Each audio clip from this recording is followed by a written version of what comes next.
ভালোবাসা মোরে ভিখারি করেছে, তোমারে করেছে রানী, তোমারই দুয়ারে কুড়াতে এসেছি, ফেলে দেয়া মালা খানি। ওয়ালাইকুম আসসালাম। আরে মু, বসো বসো বসো বসো। কেমন আছো মু? আমি ভালো। আপনার শরীরটা কেমন আছে? এখন তো বেশ ভালো, কিন্তু এই কদিন জানো মনটা না খুব খারাপ ছিল, এখন না বেশ ভালো লাগছে, দারুণ ফুর্তিতে আছে। চাচা, আপনি এত সুন্দর গল্প লেখেন, আগে জানতাম না তো। আরে কি সুন্দর লেখি, শোনো, এ তো বহুদিন আগে, ওই যখন ইউনিভার্সিটিতে পড়তাম না তখন। আচ্ছা, কিন্তু লেখাটা কিন্তু দারুণ হয়েছে। একজন মানুষ তার আত্মপরিচয় খুঁজে বেড়াচ্ছে, দারুণ সাবজেক্ট। আর আপনার লেখার হাতও খুব ভালো। কি যে বলো না, তোমার গল্পটা একেবারে দারুণ হয়েছে। শোনো, আমি তো ভাবতেই পারিনি তুমি ব্যবসার ফাঁকে ফাঁকে এত সুন্দর গল্প লেখো। আমারটা বাদ দিন, আমি তো বাধ্য হয়ে লিখেছি, নাহলে তো আবার হেরে যাব। তবে আপনার লেখাটা কিন্তু জেনুইন। আপনি কিন্তু এক কাজ করতে পারেন। কি? এই যে নিয়মিত লেখালেখি করতে পারেন, অবসর সময় বসে না থেকে মাঝে মধ্যে লিখলেন। এখন ভাবছি এখন লিখবো, জানো ওই সিফাতটা এসে না পুরো বাড়িটাকে একেবারে পাল্টে দিয়েছে। এখন মনে হচ্ছে লেখালেখিটা একটু চেষ্টা করলে লেখা যাবে। হ্যাঁ, আমি ভাবছি মাঝে মধ্যে একটু লেখালেখি করবো। আর সিফাত চাচা তো আছেনি। এই যে বললে সিফাত আছে, কিন্তু তোমরা তো ওকে চেনো না। এই আজ আছে, হঠাৎ দেখবে একদিন নেই। ও তো চণ্ডী। তাতে কোনো ক্ষতি নেই, আমরা কন্টিনিউ করব। সপ্তাহে না হোক অন্তত মাসে একটা করে বের করবো। রাইট? সিফাত চাচা না থাকলেও খুব একটা অসুবিধা হবে বলে মনে হয় না। আমি না থাকলে কি অসুবিধা নেই? এই যে তুই এসে গেছিস, শোন, তুই না থাকলে এখন আর কোনো অসুবিধা নেই, আমরা সাহিত্য চর্চা করতে পারবো, এর দায়িত্ব মুম নিয়েছে। তাই নাকি? Congratulation, congratulation. Thank you. কিন্তু যে বাড়িতে এতগুলো সাহিত্যিক, সে বাড়িতে মাসে একটা দেয়ালিকা প্রকাশ হবে, সেটা কিন্তু ভালো দেখায় না। চাচা, আমি কিন্তু আসলে অন্য একটা কাজে এসেছিলাম। কি কাজে বলো বলো? না মানে ওই বিজনেস পারপাজে আমি ব্যাংকে লোন অ্যাপ্লাই করেছি, তো সেখানে ল্যান্ডলর্ডের সিগনেচার লাগবে ছবি সহ। তা আপনি যদি দয়া করে একটু করে দিতেন। আরে কি যে বলো, দাও দাও করে দিচ্ছি।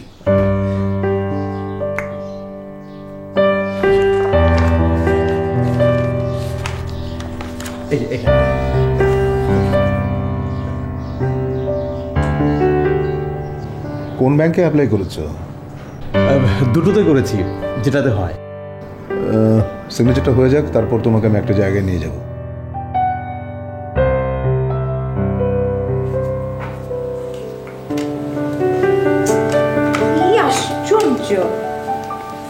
অফিস থেকে এসে এটা কি নিয়ে বসে আছো? বাদ দাও এখন। শোনো, তুমি বুঝতে পারছো না।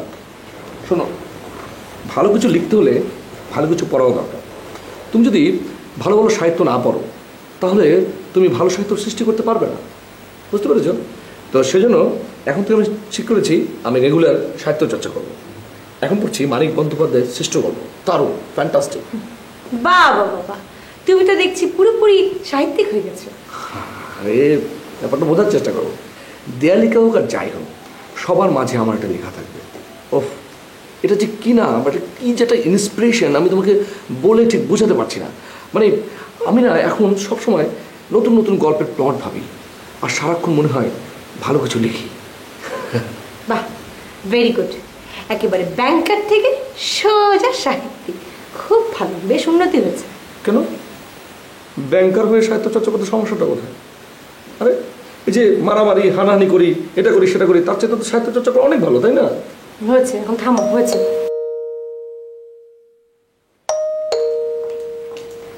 আরে চাচা, আসুন আসুন আসুন আসুন, ভেতরে আসুন। আসসালামু আলাইকুম। ওয়ালাইকুম আসসালাম। জাফির, আমি একটু চাই ব্যবস্থা। আচ্ছা, তুমি তো ব্যাংকে চাকরি করো, তাই না? জি চাচা। কেন? এই তোমাদের এক সমস্যা, ঘরের মধ্যে ব্যাংক থাকতে তুমি অন্য ব্যাংক খুঁজে বেড়াচ্ছ। না মানে বিষয়টা হলো যে, আচ্ছা কি হয়েছে বলুন তো?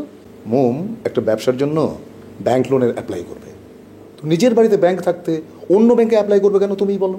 হ্যাঁ, আপনি কেন অন্য জায়গায় ট্রাই করবেন? দেখি আপনার কাগজপত্রগুলো দেখি। না আমি ভাবলাম যে আপনাকে শুধু শুধু প্রেশার দেবো, তাছাড়া ওই আরে এখানে প্রেশারের কি আছে? এটা তোমার কাজ। আমি যদি অন্য মানুষদের জন্য করতে পারি আপনার জন্য কেন করতে পারবো? হ্যাঁ, তোমাদের ঝামেলাটা আসলে অন্য কেন বুঝলে? এই মোম ভাবছে যে জাফরির কাছে আমি যদি হেল্প চাই তাহলে ব্যাপারটা কেমন দেখায়। আসলে বিষয়টা না, হচ্ছে যে তুমি দাঁড়াও দাঁড়াও। আচ্ছা জাফরি, তুমি একটা জিনিস বলো তো, ও যদি তোমার কাছে কোনো হেল্প চায় এটা কোনো ব্যাপার না, ধরুন মুম্বাই একটা লোন নেবে, তার যা প্রোফাইল তাতে যে কোনো ব্যাংকই তাকে লোন স্যাংশন করে দেবে। আর বিজনেস লোন পাওয়া তো এখন খুবই সহজ একটা ব্যাপার। আমার কাছ থেকে লোন নেওয়াতে ওনার কিন্তু কোনো উপকার নেই, উল্টো উপকার আছে আমার, কারণ তার এই লোন ফাইল প্রসেস করাতে আমার প্রোফাইলই বাড়বে। কি মোম এখন? না মানে আসলে আপনি কি মনে করেন না করেন সেই জন্যই আমি আসতে চাইনি। এবার বুঝলেন তো আমার কত বড় উপকারটা আপনি করতে চাচ্ছিলেন না? ওকে, নো প্রবলেম, আমি কালকেই ব্যাংক থেকে কাগজপত্র নিয়ে আসবো। আশা করছি নেক্সট উইকে আপনার লোনটা স্যাংশন হয়ে যাবে। থ্যাঙ্কস, এখন তাহলে চলি। কেন যাবে কেন? লিমা মামনি গেছে চা নাস্তার ব্যবস্থা করতে, চাটা খেয়ে প্লিজ বসুন বসুন।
কে ইয়াং ম্যান, শরীর চর্চা হচ্ছে? টুকটাক। Good, very good. আচ্ছা জ্যাক, তোমাকে একটা পার্সোনাল কোয়েশ্চেন করি প্লিজ। তুমি আসলে কি করো? আমি তেমন কিছু না, এমএস করছি, আর ভেবেছি যে শেষ হলে এমএসটা বাইরে যাব পড়তে। তাই নাকি? তোমার জীবনটা তো দারুণ, কেমন নিশ্চিন্ত একটা জীবন, এই বয়স অবধি পড়ছো, আরও পড়বে। তোমাকে না আমার ঈর্ষা হয়। আপনি কি যে বলেন না, আমার তো আপনাকে ইচ্ছা হয়। কেন, আমি আবার কি করলাম?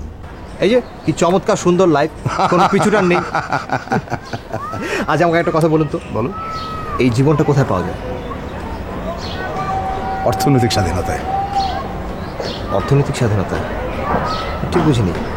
দেখো, আমি ছেলেবেলা থেকেই একটু বাউন্ডেলে, মানে এই নজরুল একটা কবিতা আছে না, ওই যে যখন চাহে মন যা করে শত্রুর সাথে গলাগলি ধরে মৃত্যুর সাথে পাঞ্জা, এই আর কি।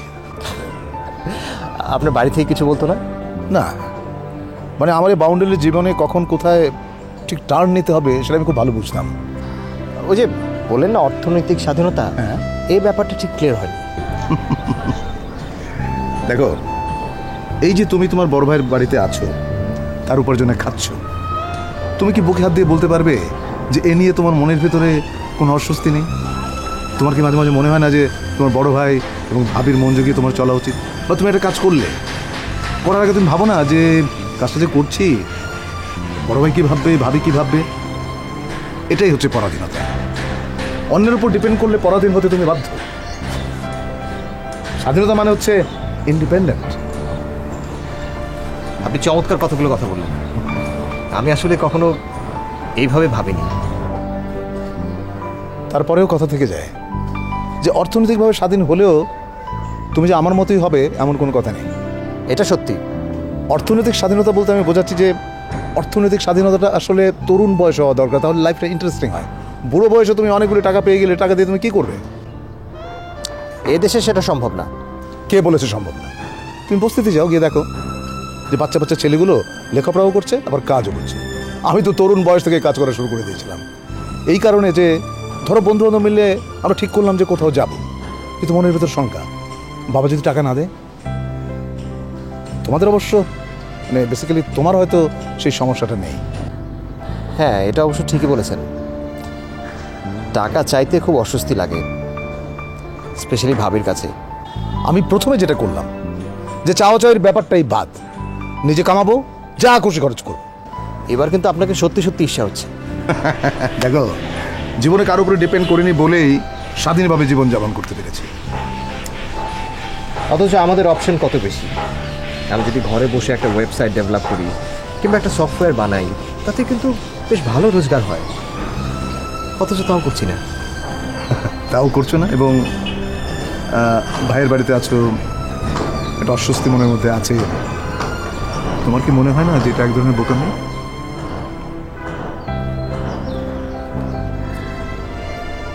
আসলে তো আমি একটা বোকা।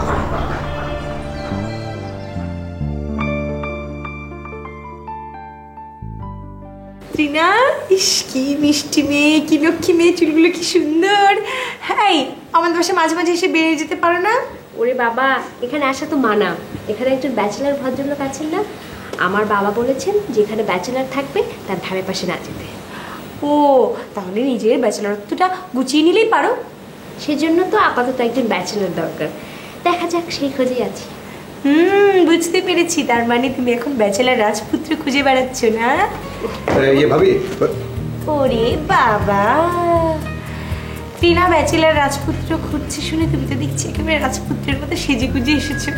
কি বলো না বললো তুমি তো। কাহিনী কি? সেজে গুজে কোথায় যাচ্ছ? ডেট নিয়ে? আসলে যাওয়ার তো অনেক গোপন জায়গা থাকে, সব কিছু কি সবাইকে বলা যায়?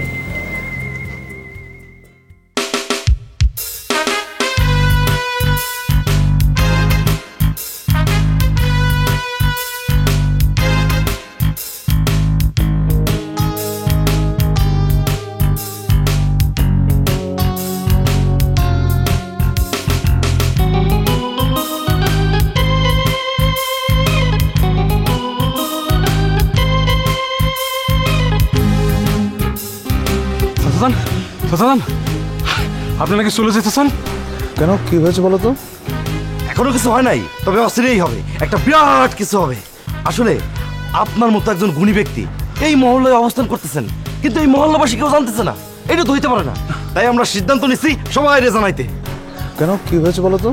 এখনো তেমন কিছু হয়নি চাচা। শোনেন, এই এলাকায় আগামী শুক্রবার এক বিরাট গণসংবর্ধনার আয়োজন করা হচ্ছে।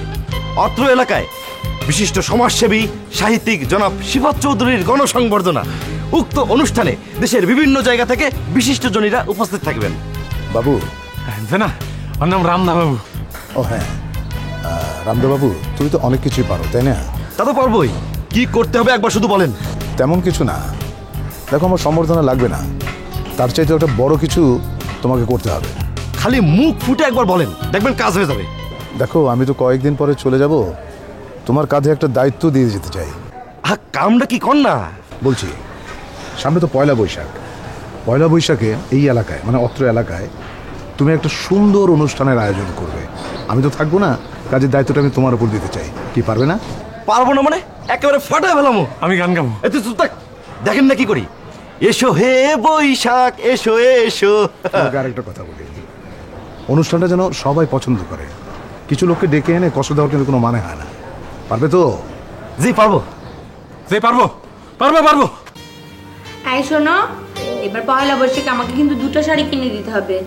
একটা লাল জামদানি, একটা তোমার পছন্দ মতো কিনে দিলে চলবে। দুটো? আমি তো বলছিলাম 5টা দেবো। ইসি, আমার সোনা মনিটা। ওই কবিতাটা একটু শোনাও না। কোন কবিতাটা? ওই যেটা। কেউ কথা রাখেনি? আচ্ছা, কেউ কথা রাখেনি। 33 বছর কাটলো, কেউ কথা রাখেনি। ছেলেবেলায় গোষ্ঠমী তার আগমনী গান থামিয়ে।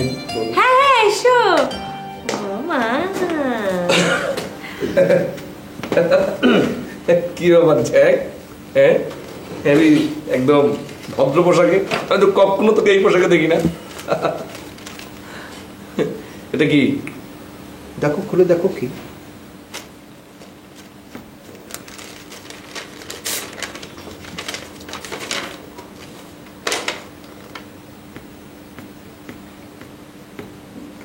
জ্যাক, তুই চাকরি পেয়েছিস? আসলে চাকরিটা আমার জন্য অপেক্ষাই করছিল। একটা বড় ভাইয়ের ফার্মে সফটওয়্যার ডেভেলপার। চাকরিটা আমি আসলে আগেই পেয়েছিলাম, কিন্তু এই কদিন আলসামি করে জয়েন করা হয়নি। আজ হঠাৎ করে মনে হলো যাই জয়েন করি, বাস করলাম। কিন্তু তো লেখাপড়া চলবে। আরে এটা তো একটা 9টা 5টা জব না। আমার কাজ হচ্ছে কি সফটওয়্যার ডেভেলপ করা। আমি সফটওয়্যার ডেভেলপ করে ওদেরকে দিয়ে দিব, বাস দ্যাটস ইট। কংগ্রাচুলেশন।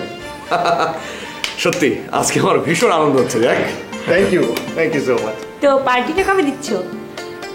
তোমার হাজবেন্ডের মতো আমি এত কিপটা না। আসার সময় আমি ঠিকই চাইনিজ নিয়ে এসেছি এবং আমরা 3 জনে একটু পরে মজা করে ডিনার করবো। বাহ, শিখো কিছু শিখো। টাকাটা তুমি কার কাছ থেকে নিয়েছিলে? টাকাটা ধর আমি তোর কাছ থেকে লোন করলাম, সামনের মাসে বেতন পাওয়ার সাথে সাথে তোকে দিয়ে দিব, ব্যাস। আচ্ছা বাদ দাও তো, চলো নাতি, চলো খাবো, উঠো।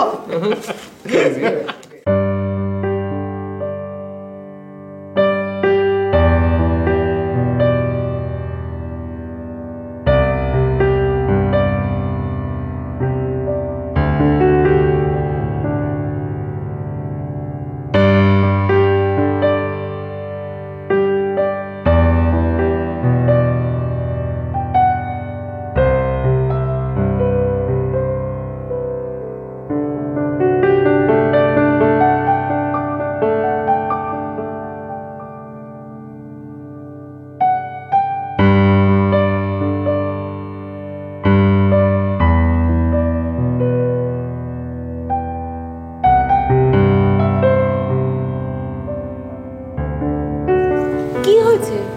কি নিয়ে এত চিন্তা করছো? না, ওই অফিসের কাজে আমাকে 3 দিনের জন্য একটু ইন্ডিয়া যেতে হবে। 3 দিনের জন্য ইন্ডিয়া? ও মাই গড, তুমি আমাকে আগে বলবে না? আমার তো বিশাল একটা লিস্ট করতে হবে। এই লিস্ট অনুযায়ী সবকিছু আনবে কিন্তু, খবরদার একটা জিনিসও বাদ দেবে না। হ্যাঁ, এই কবে যাচ্ছ? এই তো নেক্সট উইকে। Next week? তাহলে তো বেশি দিন হাতে নেই। ও মাই গড, আমাকে তো অনেক বড় লিস্ট করতে হবে। হ্যাঁ, মনে করে করে মানে আমার এমন এক্সাইটমেন্ট লাগছে। এক মিনিট আমি লিমাদেরকে ফোন করে জেনে নিই ওদের কিছু আনতে হবে কিনা। ওরা একটা লিস্ট তৈরি করুক, সময় ব্যাপার তো না। হ্যাঁ, এখন ফোন করার দরকার নেই, তুমি কাল সকালে করো। আরে না, এটা একটা এক্সাইটিং ব্যাপার। তুমি ইন্ডিয়া যাচ্ছ, একটা বিশাল লিস্ট করে দেবো। লিস্ট অনুযায়ী তুমি জিনিস আনবে, আমি ব্যাগ থেকে একটা একটা করে জিনিস বের করবো। ও মাই গড, কি ভালো লাগছে। দেখি ওদেরও কিছু জানা, মানে ওদের কাছে একটু জেনে নিই যে ওরা কিছু আনতে দেবে কিনা। সব সময় কি এরকম থাকতে পারবে?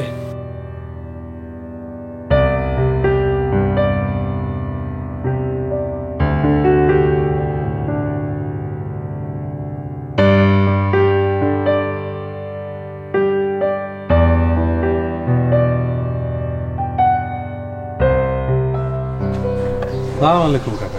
ওয়ালাইকুম আসসালাম। কেমন আছো জুলু? জি ভালো। কি করেন? এই যে গাছগুলো একটু পরিচর্যা করছি। কাকা, দুনিয়া থেকে মানুষের অভাব পড়ছে নাকি? কেন? আমি জুলু থাকতে আপনি করবেন? দেন, আমারে দেন। তুমি পারবে? দিয়েই দেখেন না, দেন।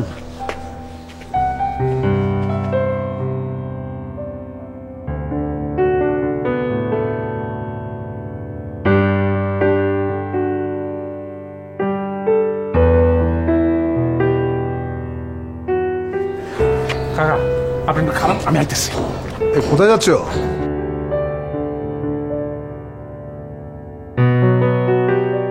ও কি আসলেই পাগল? আচার আচরণে তো মনে হয় না। ব্যাপারটা নিয়ে একটু ভাবতে হবে।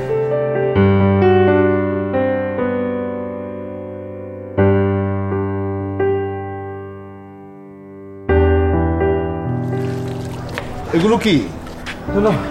সার মাটি, সামনে নার্সারি থেকে নিয়ে আইলাম। ও, ঢাকা শহরে কোনো উর্বর মাটি নাই তো। এখানে সব রড, ইট, বালু, সিমেন্ট এগুলি। এখানে গাছ তো গাছ, প্লাস্টিক লাগালে প্লাস্টিক পর্যন্ত মরে যাবে।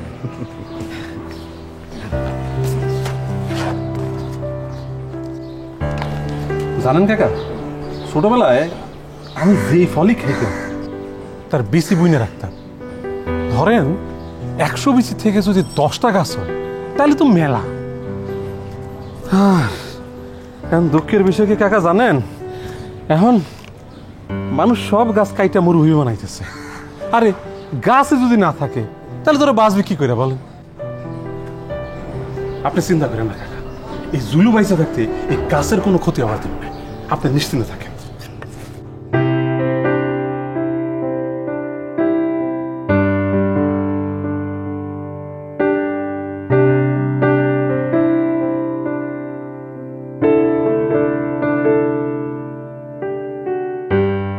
আমি কালকে সকালে চলে যাব, তো আপনাদের কাছ থেকে বিদায় নিতে আসলাম।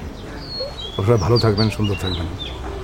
আপনাদের সঙ্গে আমার সময়টা খুব ভালো কাটছে, সেজন্য আপনাদের সবাইকে অসংখ্য অসংখ্য ধন্যবাদ।